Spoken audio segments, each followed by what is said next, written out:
Hallelujah, hallelujah, hallelujah, hallelujah.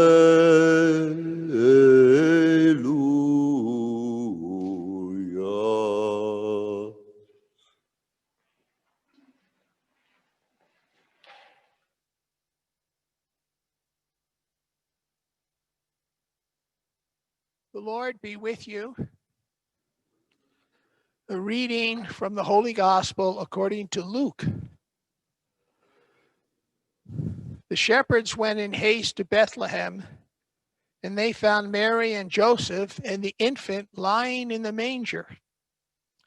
When they saw this, they made known the message that had been told them about this child. All who heard it were amazed at what had been told them by the shepherds. And Mary kept all these things, reflecting on them in her heart. Then the shepherds returned, glorifying and praising God for all they had heard and seen, just as it had been told to them. When 8 days were completed for the circumcision, he was named Jesus, the name given him by the angel before he was conceived in the womb. The Gospel of the Lord.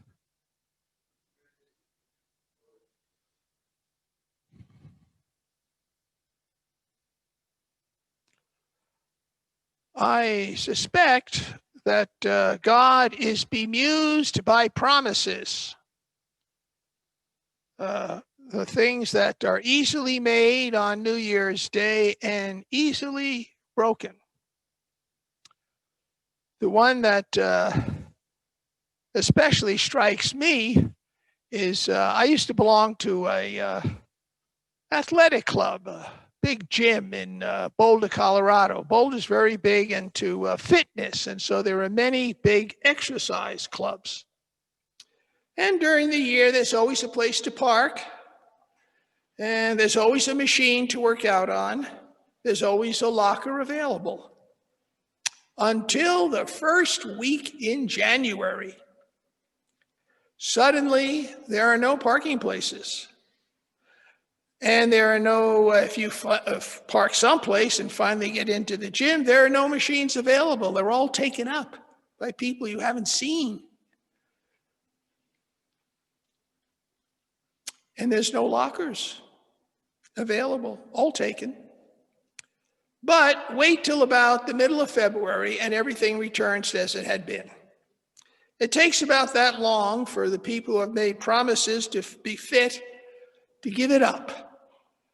I mean, if you don't like to exercise, you're not going to start exercising just because you make a promise to yourself or to others.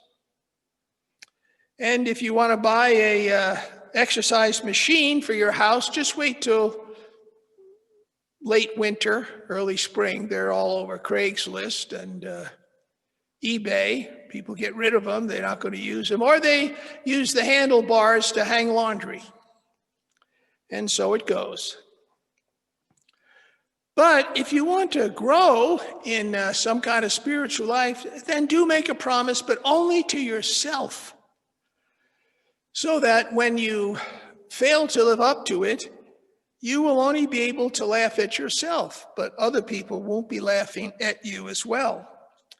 And it might help you to realize that any promise you make probably can't be kept without some power greater than yourself. Since for most of us, New Year's promises are made with will that is broken. No willpower. So I'm careful about making any New Year's promises anymore since I've broken all the ones that I made. But I look at this gospel and I say, Mary didn't make any promises. She never made a promise.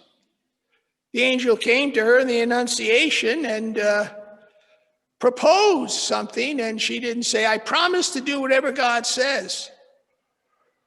No, I think she had a deeper life than that. She said, I'm yours. I'm the handmaid of the Lord. You do the action. Don't rely on me. I'm not strong enough, but you do the action because I'm yours. Boom. She's pregnant at that moment. And when new things come into her life, what she seems to do is not talk a lot about it. Talk is cheap. That's also one of the things we do New Year's Day. We tell everybody about how we're going to change our life. Talk is cheap. So she keeps to herself. She does kind of a lectio, as we say in monastic circles.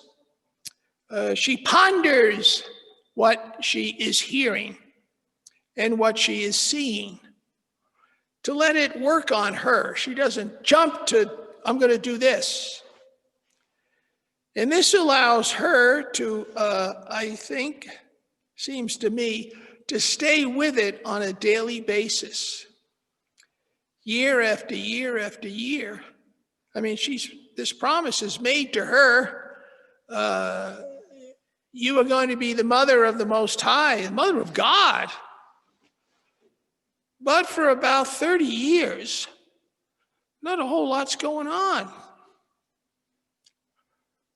And for most of us, if we had to wait 30 years for something to happen, we'd all have given up. But then suddenly, or however, one day Jesus said, I'm on the road. Not going to be hanging around here building furniture. Places to go, things to do. Again, you hear nothing from her, but she stays with it, stays open, makes no promises, because she said, I am yours, O God. Do with me. You have surprises for me? I'm yours. And she follows Jesus eventually to the cross, to the tomb, to Pentecost, to the church.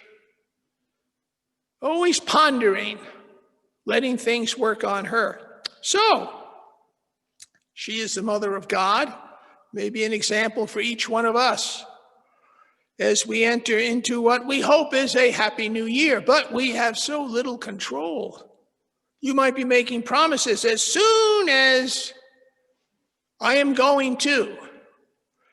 Well, there's a vaccine that A, has to work, B, has to be enough of it, and C, the government has to get it distributed so that everybody can get their shots, and so on. So you may have hope. We do live on hope. But to make promises over which you have no control might not be a good way to grow spiritually this year. Maybe the thing to do is to do what Mary did. Lord, I am yours. Now, Mary, I'm sure she would like to have some things when she was a young girl. We would like to have some things work out this year too. But if we could start out with, Lord, I am yours, your will be done in me, then I think we can stay most open, most at peace,